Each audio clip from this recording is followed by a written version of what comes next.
If you take melatonin every night thinking you're taking care of your sleep, stop right now. In 2025, the American Heart Association presented a study that attracted a lot of attention. They analyzed data from more than 130,000 adults with insomnia, followed for 5 years.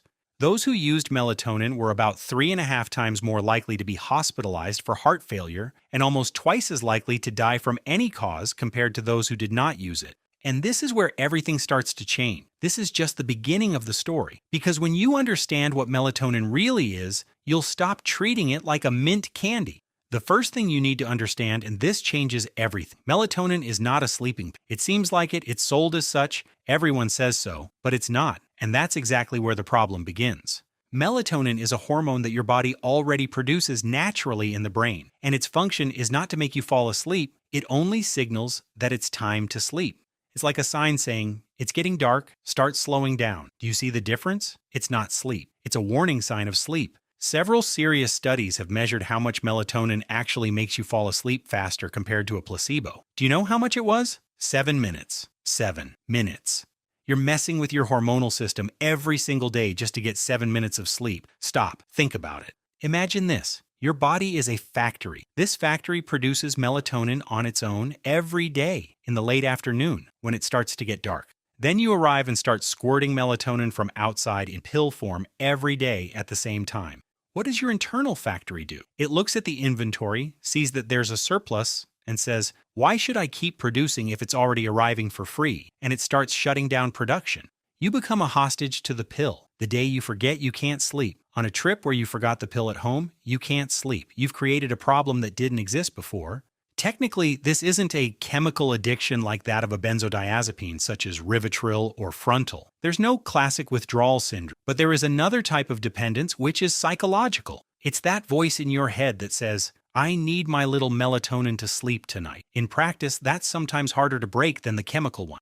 While you're dependent on the pill, the real problem that's keeping you from sleeping, it could be anxiety, sleep apnea, poor sleep hygiene, remains hidden, untreated. Melatonin becomes a band-aid on a wound that continues to fester from the inside. Now look at this calmly, because a lot of people are mistaken here. The dose of melatonin that makes sense for the body is minimal, between 0.1 and 0.5 milligrams. It's almost nothing. The body is extremely sensitive to this hormone. When Anvisa, Brazilian Health Regulatory Agency, approved melatonin as a supplement, it limited the daily dose to 0.21 milligrams. Now compare that to what many people use. Products sold abroad easily reach 5 milligrams, 10 milligrams, even more.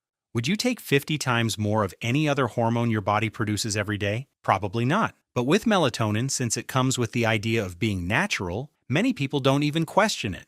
Independent analyses have already shown that some products don't even contain the dose they promise. In some cases, the actual quantity is much higher than what's on the label. The most commonly reported side effects are headache, dizziness, nausea, daytime sleepiness, vivid or disturbing dreams, irritability, and mood swing. You take it to sleep better and end up feeling worse during the day. Melatonin can worsen depression in those who are already prone to it. It can increase the risk of seizures in people with epilepsy. It can interfere with autoimmune diseases. It can affect fertility, especially in women trying to conceive.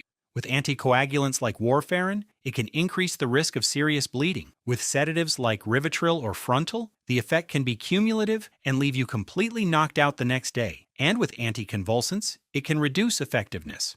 Now stop and think. All of this in something that many people use without even considering any risk. There is a group that should avoid melatonin without medical advice, and this is serious. Pregnant women, breastfeeding women, women trying to conceive, people with autoimmune diseases, those with epilepsy, elderly people with dementia, and those using anticoagulants.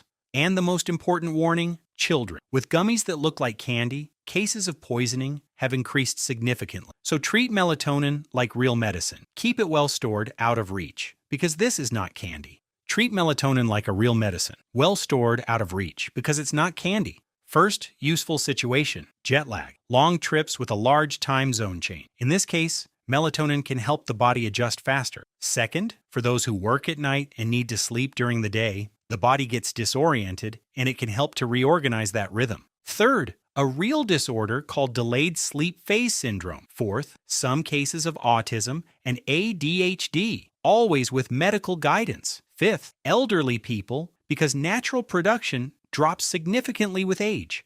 Do you see the pattern? In all these cases, the problem is a disrupted biological clock. That's exactly where melatonin makes sense. But outside of that, it's not for anxiety, it's not for excessive coffee consumption, it's not for stress. The gold standard treatment for chronic insomnia is not medication. It's a method called CBTI, cognitive behavioral therapy for insomnia. You retrain your brain and your behavior around sleep. International medical guidelines recommend it as a first-line treatment, not as a last resort, as the first. As the go to sleep and wake up at the same time every day, including weekends. A truly dark bedroom, less screen time before bed, caffeine only until early afternoon, and the most powerful, sunlight first thing in the morning. 15 minutes is enough to make your body produce melatonin on its own at the right time. And the most powerful of all, sunlight first thing in the morning. 15 minutes is enough to adjust your biological clock and make your body produce melatonin on its own at the right time. No need for a pill for free.